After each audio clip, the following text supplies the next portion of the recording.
کارخانه دوده‌کشی صحرای جنوب معدن‌سازی تخم‌مرغ‌های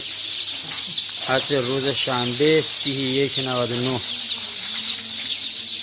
تعداد 111640 قطعه فارم 3 با 92% حج و روز یک شنبه 116640 قطعه